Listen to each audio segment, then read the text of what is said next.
नमस्कार मित्रगणों। यूपी सरकार वक्फ संपत्तियों की जांच क्यों करा रही है? इसके बारे में बहुत सी भ्रांतियां फैलाई जा रही हैं, लेकिन इसके सही पक्ष से आज हम आपको अवगत कराएंगे।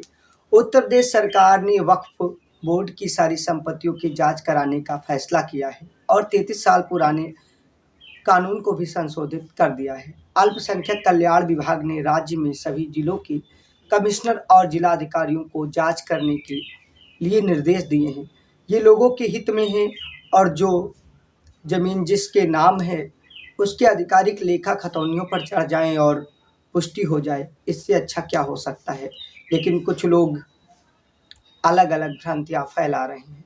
सरकार जांच करके पता लगाना चाहती है कि कौन सी संपत्ति किस नियमों के तहत दी गई और कौन सी संपत्ति को नियमों को ताक पे रख के वक्फ की संपत्ति के तौर पर दर्ज किया गया है।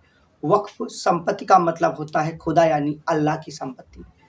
इस पूरी प्रक्रिया को 8 अक्टूबर तक पूरा करने के निर्देश दिए गए हैं। वक्फ की संपत्ति वो संपत्ति होती है जिसे इस्लाम में आस्था रखने वाला व्यक्ति खुदा के लिए दान करता है। इसका कोई मालिक नहीं होता।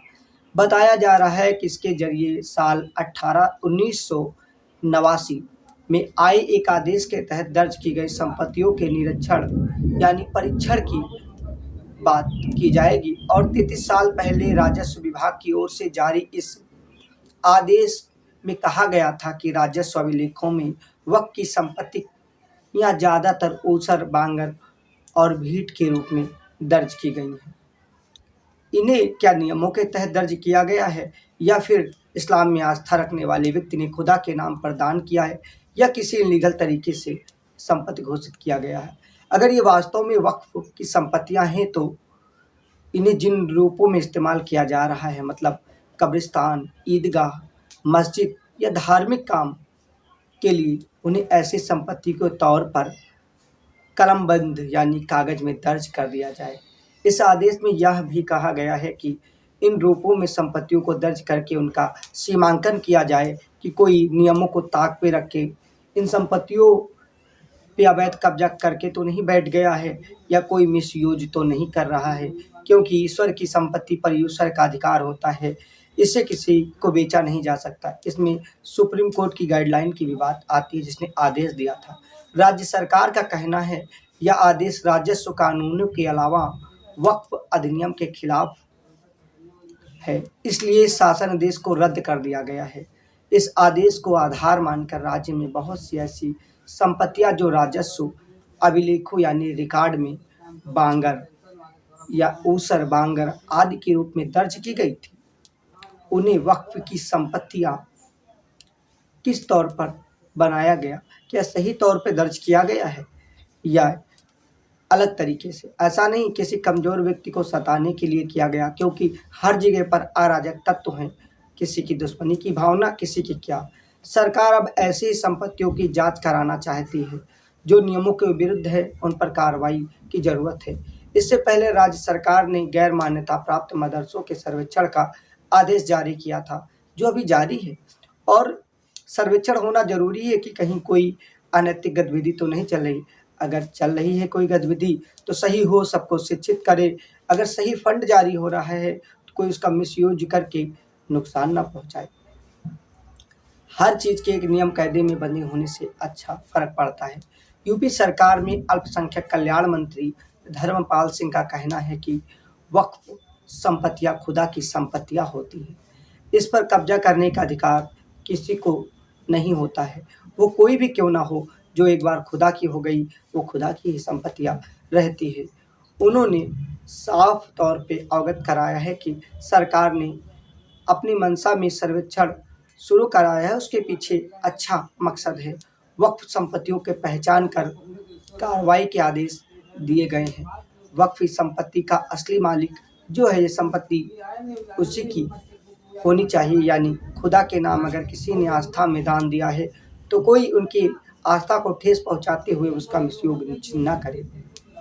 वक्फ ऐसी चल या अचल संपत्तियां रखता है, यानी उसे जो दान में मिलती हैं, जिस इस्लाम में आस्था यानी इस्लाम मानने वाला कोई भी व्यक्ति अल्लाह यानी ईश्वर के नाम पर धार्मिक परोपकार के उद्देश्य से दान करता है, ऐसी संपत्तियां फिर अल्लाह यानी ईश्वर की संपत्तियां हो जाती हैं और उसके अलावा कोई उसका मालिक नहीं होता। जो दान में एक बार खुदा के नाम पर मिल गई हैं, उसका मालिक केवल खुदा हो सकता है यानी वक्फ, इसके अतिरिक्त कोई और नहीं। इन संपत्तियों का मकसद केवल समाज कल्याण होता है और उनसे प्राप्त होने वाला राजस्व समाज कल्याण में ही खर्च किया जाता है। किसी भी प्रोपेगेंडा फैलाने, किसी को ध्वस्त करने, अवैध कब्जा करने, किसी को नुकसान पहुंचाने या देश विरोधी कार्य के लिए नहीं। हर धर्म भाईचारा और शांति की सीख देता है। बेशक कुछ उपद्रवी इसका गलत परिभाषा करके उपद्रव करते हैं। भारत सरकार ने वक्फ संपत्तियों के प्रबंधन और रखरखाव के लिए सेंट्रल वक्फ काउंसिल की व्यवस्था बनाई। भारत में वक्फ बोर्ड 1964 में बन की उदय हुआ यानी अस्तित्व में आ गया। जब सेंट्रल वक्फ काउंसिल की स्थापना की गई, सेंट्रल का मतलब है केंद्र स्तर पर पूरे देश के हिसाब से। हालांकि इससे संबंधित कानून 1954 में बन गया था, लेकिन वो उसी तरीके से था कि जैसे कोई निर्जीव पुतला है, बस प्राण प्रतिष्ठित होने बाकी हैं। सेंट्रल वक्फ काउंसिल भारत में वक्फ की संपत्तियों की सुरक्षा के लिए केंद्रीय स्तर पर स्वतंत्र निकाय है, यानी वो स्वतंत्र है, उस पर किसी का नियंत्रण नहीं होता है। जबकि राज्य स्तर पर वक्फ संपत्तियों के प्रबंधन के लिए वक्फ बोर्ड है। भारत में कुल 32 वक्फ बोर्ड है। आमतौर पर एक राज्य में एक ही बोर्ड का प्रावधान है, लेकिन कुछ अपवाद भी हैं। जैसे उत्तर प्रदेश की राजधानी लखनऊ में 2 वक्फ बोर्ड हैं। इनका नाम आपने जरूर सुना होगा अयोध्या मामले में, शिया वक्फ बोर्ड और सुन्नी वक्फ बोर्ड। ये संपत्तियां इनकी बॉडी यानी रजिस्टर में रजिस्टर्ड की जाती हैं। इनकी संपत्तियों के भी अलग अलग प्रकार होते हैं। ऐसा नहीं है जो संपत्ति दान की गई उसका एक प्रकार है, हर संपत्ति का अपना अलग प्रकार है। लखनऊ के जाने माने विद्वान और इस्लाम को समझने वाले इस्लामिक ने बताया है, वक्फ के पास 2 तरह की संपत्तियां होती हैं यानी दान में मिलती हैं। एक वो जिनमें दान करने वाला व्यक्ति, वक्फ मतलब दान करने वाला व्यक्ति अपनी औलादों यानी संतानों के नाम पर ऐसी संपत्तियां रखेगा, लेकिन वो अधिकार देता है कि ये संपत्तियां ईश्वर की हैं, वो कब्जे में रहेंगे, खाएंगे पिएंगे, उससे कमाएंगे, लेकिन वो उसका कभी मुतवल्ली यानी बेचने वाला अधिकार नहीं रख पाएंगे, वो बेच तो नहीं सकते हैं। दूसरी ऐसी संपत्ति होती हैं जो मुस्लिम हित में इस्तेमाल करने के लिए दान में दे दी जाती हैं। यह संपत्तियां सीधे वक्फ बोर्ड के पास आ जाती हैं। ठीक उसी तरीके से जैसे हिंदू धर्म में मंदिर, मस्जिद या भंडारे के लिए या परोपकार के लिए संपत्तियां दान में धर्मशाला के नाम से दी जाती हैं। इसका उद्देश्य जो है वही यहाँ भी है। वक्फ बोर्ड किसी भी मजार को अपने कब्जे में लेने का अधिकार रखता है यदि वहाँ पर उर्स हो रहा हो। उर्स मतलब एक साल में उत्सव होता है। जो लोग खुद ही ऐसी संपत्तियों को बोर्ड में रजिस्टर करा देते हैं।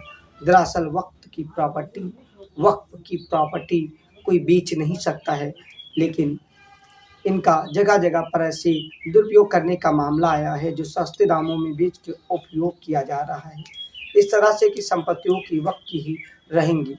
इन संपत्तियां एक बार वक्फ की हो जाती हैं, वो वक्फ की ही रहेंगी। कथित तौर पर उससे जो खरीदता है उसका मालिक नहीं रहता है, केवल उसका अधिकार रहता है।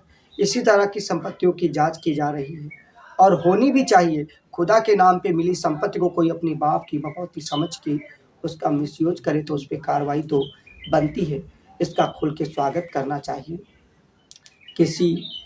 जिस तरीके से हमारे पुरखों की संपत्ति पे बिना हमारे इजाज़त के कोई कब्जा नहीं कर सकता, कोई दुरुपयोग नहीं कर सकता, उसी तरह ईश्वर के नाम पर दी गई संपत्तियों का कोई अपने हितों के लिए प्रयोग नहीं कर सकता है।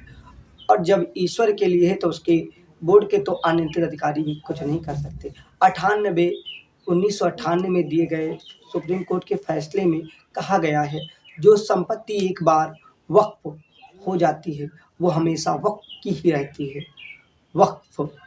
रहती है। इसलिए इसकी ना तो खरीद फरोख्त होती है और ना ही इसे किसी दूसरे को ट्रांसफ़र यानी हस्तांतरित किया जा सकता है। लखनऊ में वरिष्ठ पत्रकार भी इस पे अपनी राय रखते हैं और जानकार भी बताते हैं। ऐसी संपत्तियों को वक्फ करने वाला स्वयं तय कर सकता है कि वो संपत्ति किस हिसाब से करना चाहता है और उसका फ़ायदा किस कर्म में जाता है। जैसे कि हमने किसी को दान दिया है कि इससे फली चीज़ का जीवन यापन होगा, ये निर्माण के लिए जाएगा, ये पूजा पाठ के लिए जाएगा, या इससे इसकी वसीयत से किसी चीज़ का निर्माण के साथ किसी धार्मिक संस्था या भोजन कराया जाएगा। वक़्फ़ की एक बॉडी होती है और उसी तरीके से नियम कायदों में बधी संपत्तियाँ होती हैं। बोर्ड भी अपने मनमाखे नियम नहीं बना सकता। हालाँकि भारत में बहुत से ऐसे दुरुपयोग के मामले मिलते हैं। कहते हैं ना, हिंदुस्तान में हर व्यक्ति बीच का रास्ता निकाल लेता है मिसयूज का। भारत सरकार के अल्पसंख्यक कार्य मंत्रालय के मुताबिक देश में इस समय 8 लाख से ज़्यादा वक्फ की संपत्तियां हैं। सबसे ज़्यादा 2.5 लाख तो उत्तर प्रदेश में है। वैसे उत्तर प्रदेश देश का सबसे बड़ा जनसंख्या के लिहाज से प्रदेश है और सबसे अधिक सीटें भी हैं। कहते हैं दिल्ली का रास्ता भी लखनऊ यानी उत्तर प्रदेश की राजधानी से गुजरता है। उसके बाद पश्चिम बंगाल का नंबर आता है और यहाँ वक्त की संपत्तियाँ दूसरे नंबर पर हैं। वैसे जानकारों के मुताबिक वक्त की संपत्तियाँ रजिस्टर्ड गैर रजिस्टर्ड अलग अलग तरीके से बहुत ज़्यादा है और बहुत सी तो संपत्तियाँ दर्ज नहीं की गईं।